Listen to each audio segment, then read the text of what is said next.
Welcome to the Health for All program presentation for Mid-County Senior Center. Sorry, my slides are not advancing at this time, but this program, the Health for All program, is a program that is a partnership between the Lieutenant Governor's Challenge, Highmark Blue Cross Blue Shield, and University of Delaware's Partnership for Healthy Communities. And we are funded through Blue Cross Blue Shield, Highmark, or Delaware. Our program allows our faculty, students, and staff to engage with the community at various places throughout the state of Delaware. We have been doing a webinar series this summer for Mid-County Senior Center, so we're happy that you're able to join us today for the final session of this summer series. And it is about prevention and falls, and I will turn it over to our presenter, who I'm very happy is able to be with us today. And I will allow her to introduce herself further and tell you, speak a little bit more about what she will be presenting about. But again, thank you for joining, and thank you, Some. I'm sorry, I know I mispronounced your name. My apologies for being with us today and preparing this presentation for our Mid-County Senior Center members. So thank you. It's all good. I'm going to start sharing my screen. And as I'm sharing the screen, I'll introduce myself. My name is Samia. I am a physical therapist. I've worked in outpatient setting for almost 2.5 years before coming and joining the PhD program at University of Delaware last year.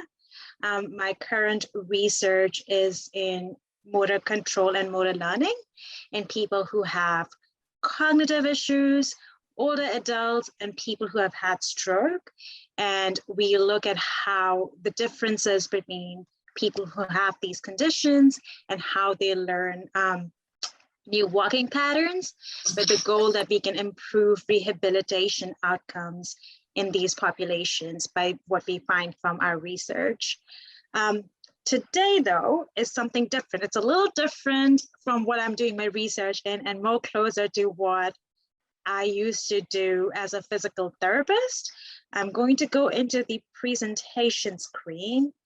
I'm hoping if you can't see anything, or if I'm going too fast, feel free to shout out my name or ask me to stop. So we are going to talk about balance falls and creating a safe environment. I'm going to start by giving an introduction about falls, the statistics, go into some of the risk factors that are associated with falls, and then finally end with talking about what can you do to prevent a fall and create a safe environment around you. So let's start by talking about what does the medical community define as fall? What do we see as a fall? Anytime when you try changing a position suddenly or unexpectedly, and it results in you landing on a surface that's below the level that you were on ground or floor, we call it as a fall. And now falls are common throughout a lifespan. From childhood to as we grow, we sustain falls all the time, but the incidence of fall does increase as we age. So much so that each year, about 30% of people who are over the age of 65 report a fall. This percentage increases to 40% for individuals who are 75 years. Besides the frequency of falls, the impact of falls also increases and intensifies as we age. Falls are one of the major causes of injuries in older adults. According to the CDC data from 2020, about $50 billion was spent in the medical costs just associated with falls.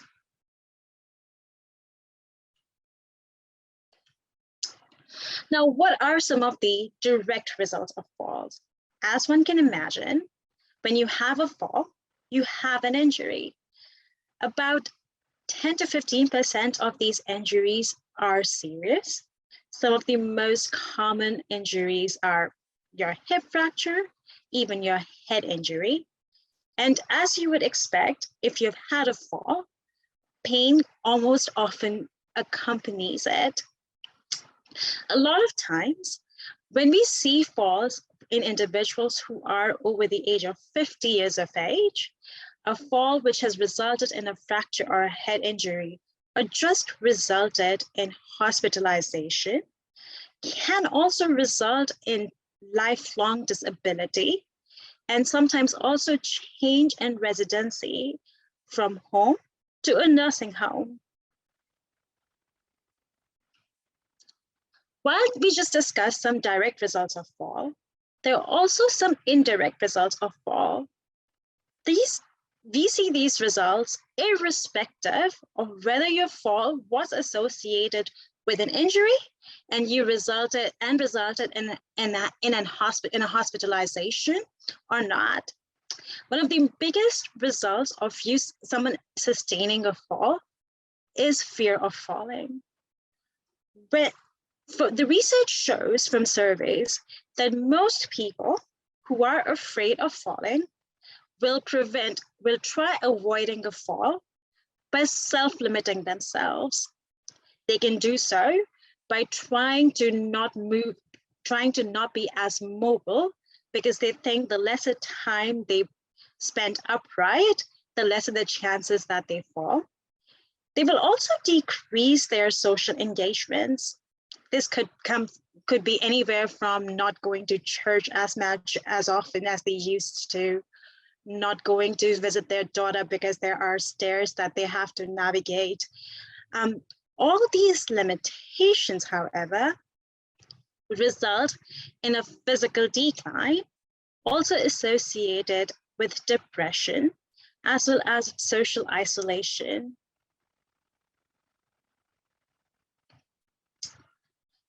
It is important that we start now talking more about what fall looks like and what are some of the risk factors that increase your risk to sustaining a fall.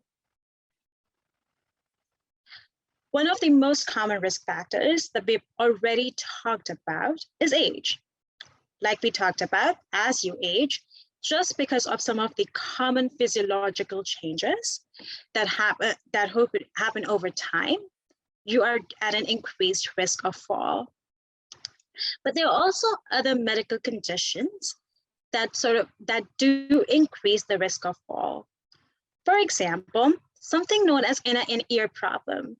Now, you might hear different care providers label it differently. Some people call it inner ear problem. Some people call it vertigo. Some people call it BPPV. Either which way, it's one of the most common manifestation is dizziness when you move your neck, head, or when you try bending down and standing up from it. And because the dizziness results in imbalance and thus increases your chances of fall.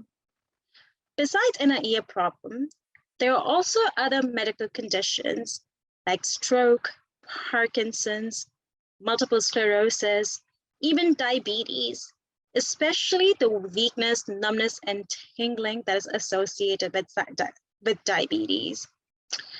These are just some of the listed conditions, but any condition that results in decreasing your physical mobility increases your risk of fall.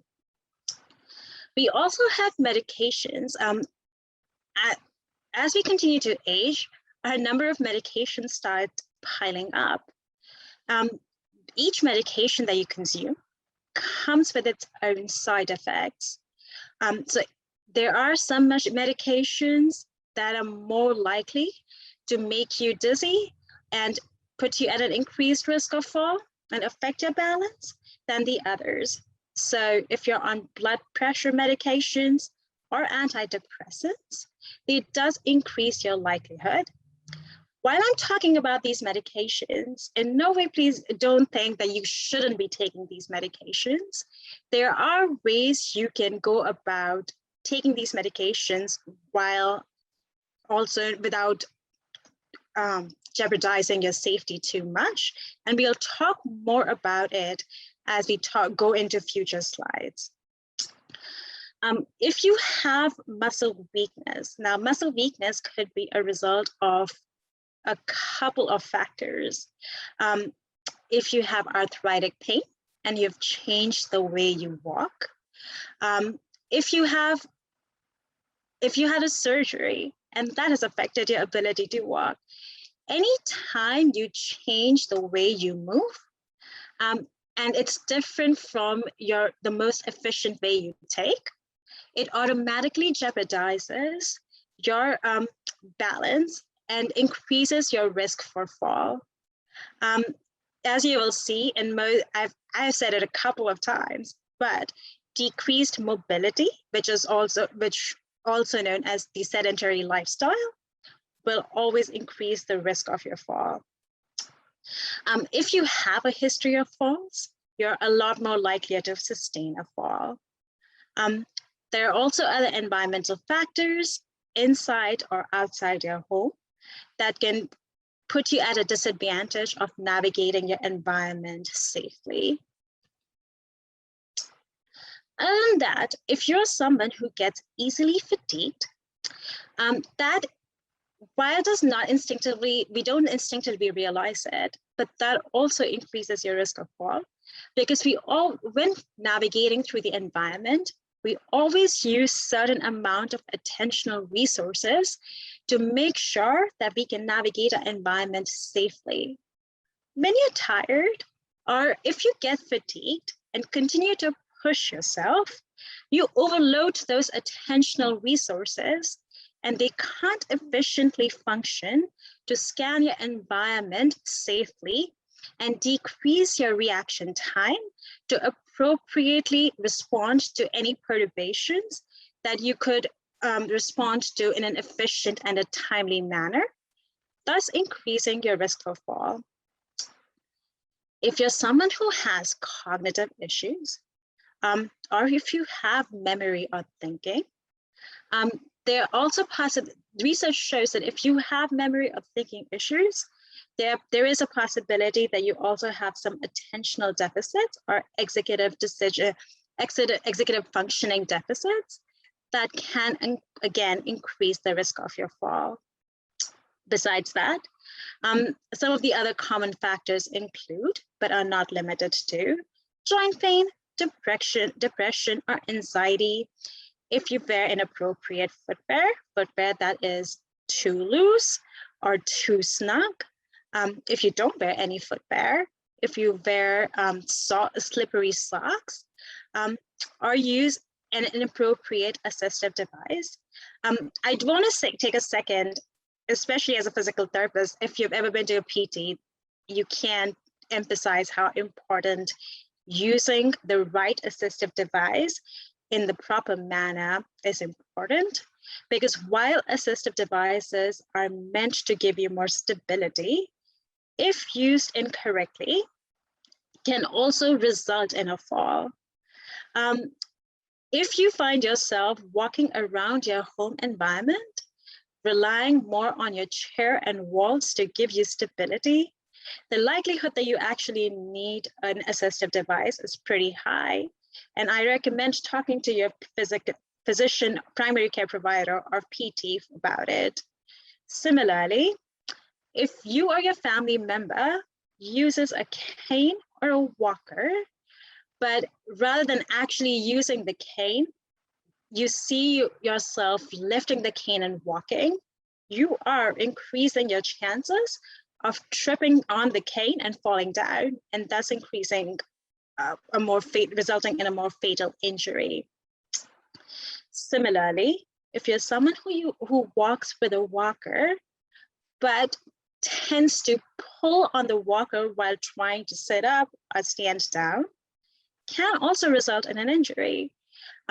Because most walkers have wheels in front of them, they are not the most stable surfaces to pull on them. However, pushing works. How to use a walker properly is again something you can discuss with your physical therapist, who'll be more than happy to talk to you about training, both gait training as well as transfer training when you're using an assistive device. Now that we have discussed risk factors, are falls really an inevitable part of aging? The good thing is that falls are not inevitable. There are plenty of evidence-based interventions that that we can use to target individual risk factors. And studies have shown that as long as we target individual risk factors, we can reduce falls as well as help promote self-efficacy.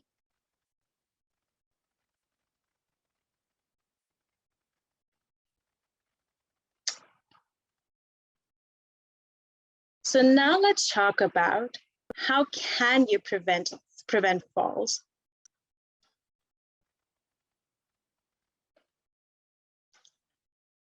The first thing is make an appointment with your doctor. You can do this, the first bullet point on this slide, you can do irrespective of whether you've had falls or not.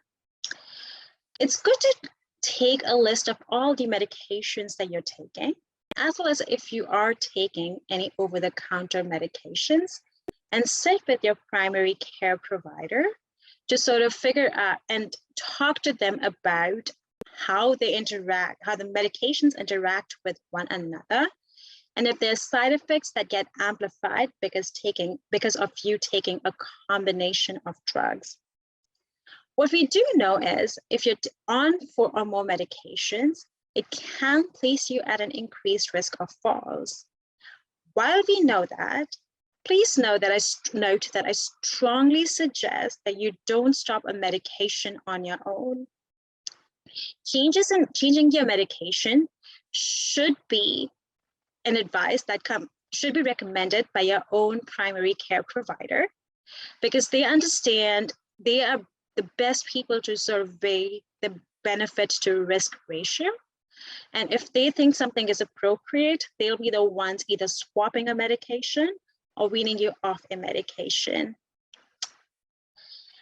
We also recommend scheduling regular visits. If you're someone who has diabetes, hypertension, heart diseases, or any other neurological conditions, it is important to you that you get regular checkups and you get proper care for your condition, because you don't want a condition worsening without and it further worsening your balance and your physical mobility, and thus resulting in a fall.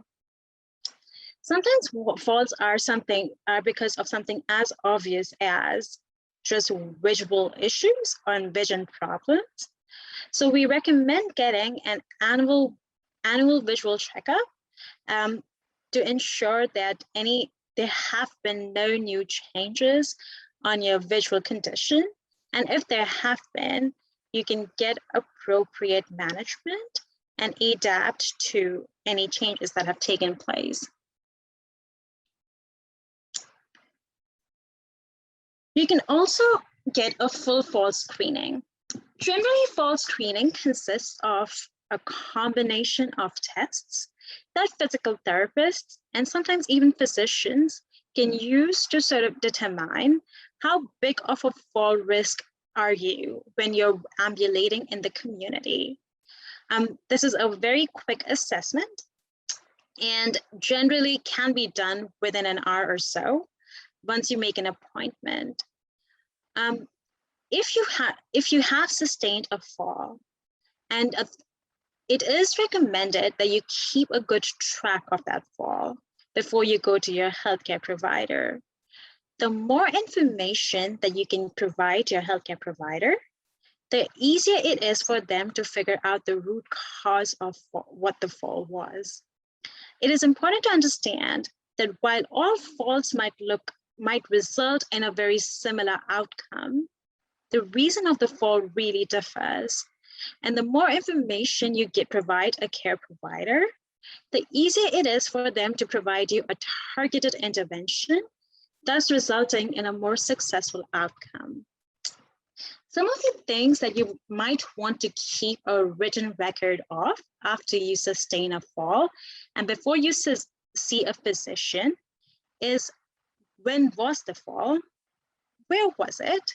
And how did it happen? So let's say you fell down while getting up from the chair and reaching for the TV, and it happened mid-afternoon, right after you took a medication. I would write down what time it happened, what were you doing before you had the fall, and if you felt what caused the fall. For instance, if it was that you were dizzy and that is what resulted in a fall, then I would write down that dizziness resulted in fall. If it was something where everything happened so fast that you couldn't even figure out what had happened and you ended up on the floor, then that is what I would note down. In situations like this, we recommend all patients to actually keep a written record, because it's really hard to remember the intricate details of the falls a week, 2 weeks after the fall has happened, by the time you actually see your healthcare provider. Also try noting down if you were to prevent a fall, how did you prevent it? Did someone else grab you and that is how you prevented having a fall? Or were you able to grab onto something in your external environment that resulted in you preventing a fall? I would also note down how many falls you have had before you go and see your healthcare provider, and whatever amount of time that has passed from the last time you've seen him or her. And if you feel like the fall was a result of just visual issues, make a note of that as well. What else can you do to prevent a fall? One of the best things to combat a risk factor that is directly result of sedentary lifestyle and decreased mobility is improving your mobility and improving your strength. So you could there are bunch of programs that are out there. There is Tai Chi, yoga, walking. Now, having said that, no one size doesn't fit everyone. So please note that while there are three different programs that are listed on this slide, it doesn't mean that you have to choose from one of them. I would highly recommend that you choose something that keeps you moving, that you actually are interested in and enjoying it. So if you're someone who likes dancing, go and join ballroom dancing for adults. If you like rock steady boxing, do that. As long as you are doing something to improve your flexibility and strength, you are working towards improving your balance, or at least maintaining your balance. Having said that, I'm not talking about specific exercises here, for the most important reason that if you're someone who doesn't have great balance, or are afraid, already have a fear of falling, then me prescribing exercises to you today might not necessarily be the safest option. You might be someone who might benefit more from getting a supervised plan of care from a physical therapist to get you started. And then once you get more confident, move on to talk to your therapist for the options that you can go out in community and do on your own safely. I also would like to add that if you do like group exercises, talk to your insurance and healthcare provider.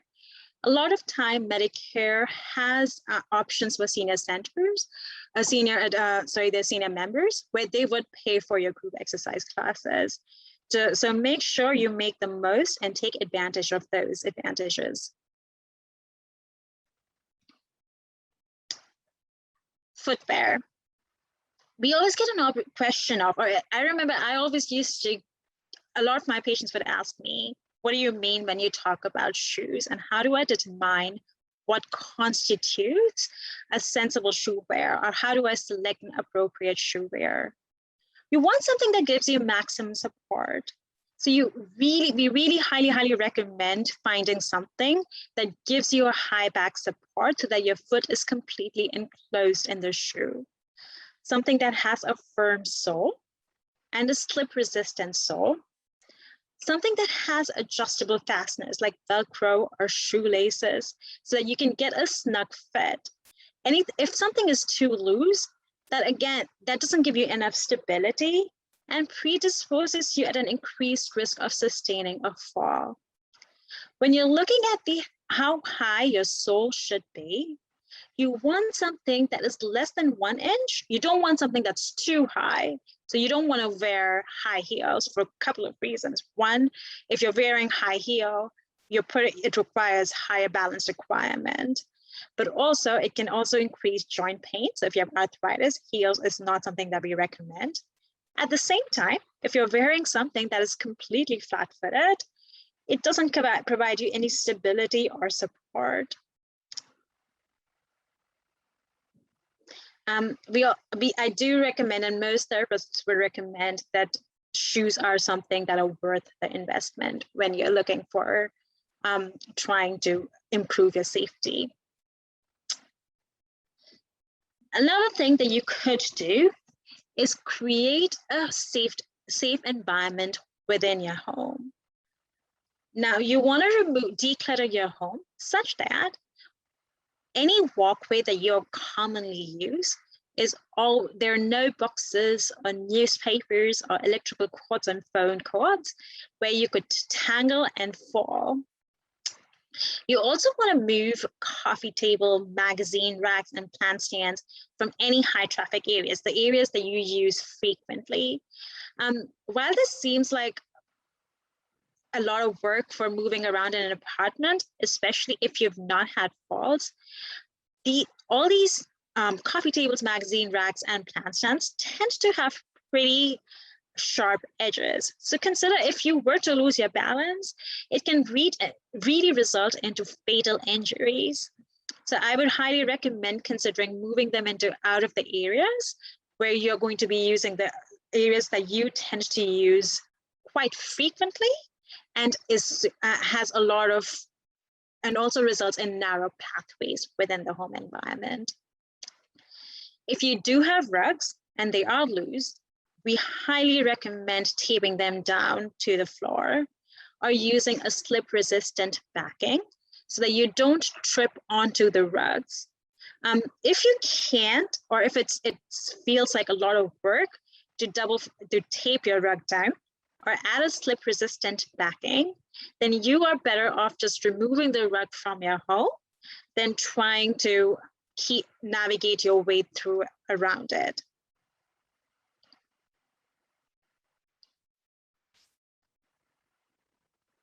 Some of the other things that you could do to improve your home environment is, if you do have loose wooden boards or carpeting issues, you fix them right away.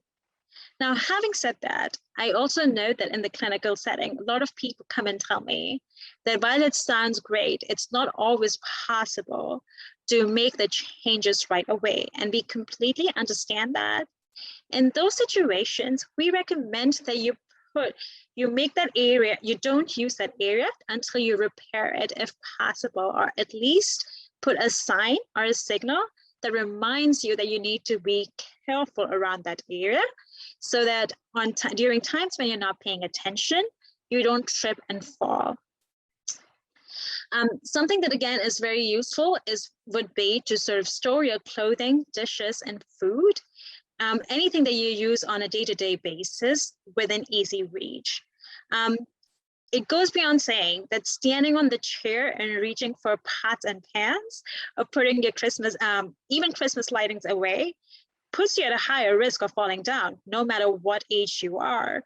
However, as we age, unfortunately, our bones do become brittle and do increase the risk of fracture. Our balance decreases, our reaction time decreases, everything combined. You standing on a kitchen slab or a chair is probably not the best option.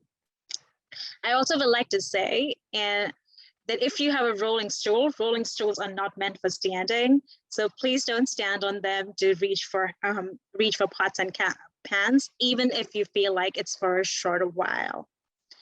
If you spill liquid, grease, or food on the floor, we highly recommend immediately cleaning up rather than forgetting it and then slipping and falling. Non-slip mats in your bathtub or shower, or even using a bath seat so that you can sit while showering, can further decrease any risk of falls.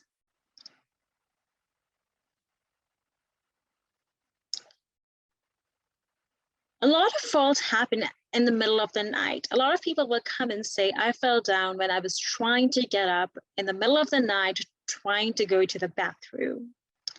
So it is important that you give yourself the maximum advantage and create a safe environment so that you have all the resources available to prevent a fall. We recommend placing night lights everywhere in your bedroom, your bathroom, and your hallways. When placing a lamp, try keeping a lamp within reach of your bed so that if you were to get up in the middle of the night, you can reach out to the lamp and turn it on before you actually get out from the bed. Try placing your light switches in areas which does not have a lot of clutter. And if possible, try having light switches away from the room entrances and close to your bed, close to wherever your bed is, again, so that you don't have to take the long path to the switches. We also advise probably utilizing glow-in-the-dark or illuminated switches. While these all are great options, if you are smart tech savvy and if you have Alexa, it's not having smart switches at home that use voice commands could also be a good resource to decrease the chances of you trying to navigate your path in an unlit area. Always make sure that you turn on your lights before going up and down the stairs. And just in case there is a power shortage, make sure that you have a backup option and you store flashlights in easy to find places and are not in a lurch if something were to happen.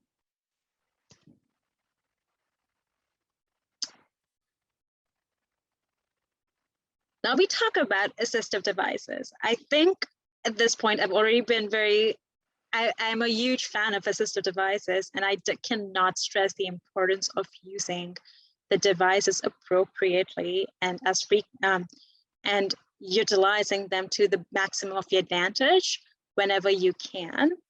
Most assistive devices are paid by insurances, so and generally recommended by a physical therapist, sometimes by the physician, depending upon what your needs are and if you really need physical therapy or not. If you feel like the device that has been advised by your primary care provider or your physical therapist does not meet your needs or doesn't work in your environment because your room is too short or too small, and that is what prevents you from using the assistive device, talk to your healthcare provider. They will work with you to find alternate options. They will also work with you to sort of brainstorm ideas on what you could do to use a combination of devices in different parts of your home or outdoor. We also recommend having handrails for your stairs on both sides. And if you do have those handrails, highly recommend using them for making sure that you navigate the stairs safely. Finally, invest sorry.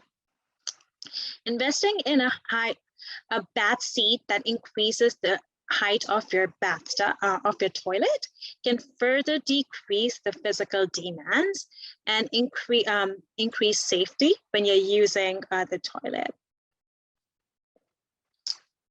Some of the other assistive devices that are worth investing in are grab bars, both in your shower, a shower seat, a grabber around your toilet, even having anti-skid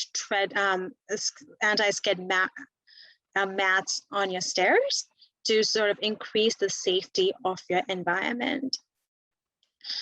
Besides the recommendations that I'm giving here, which are quite generic, if you feel like you don't feel navigating your home environment safely, there is that option of getting your home evaluated professionally, where a therapist would come to your home, look at different areas of your home environment, and then recommend appropriate devices that can further improve safety.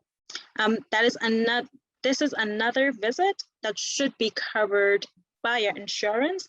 However, I would talk to your primary care provider or your physical therapist to get more details about it, because these things do change from state to state. All right, now that we have talked about fall and fall screening and what you could do, how do you know when a fall really is a concern? And when do you really need a good fall screen? The answer to that is that if you have had a fall, even if it is just one fall in the last year, it's worth mentioning that to your primary care provider. As healthcare providers, we are trained to know the signs that could potentially increase the risk factors. And while you may not realize it, any healthcare provider starts tracking your falls the moment you report it. And it's imperative that we start figuring out what are some of the factors that could potentially be modified right away to prevent more serious injuries or more falls in the futures. But besides, if you are someone who has had 2 or more falls in the last 6 months, or if even your one single fall resulted in a serious injury, or just someone who has a fear of falling, you might be someone who might benefit from a thorough fall screen, either from your primary care provider, but most likely from your physical therapist.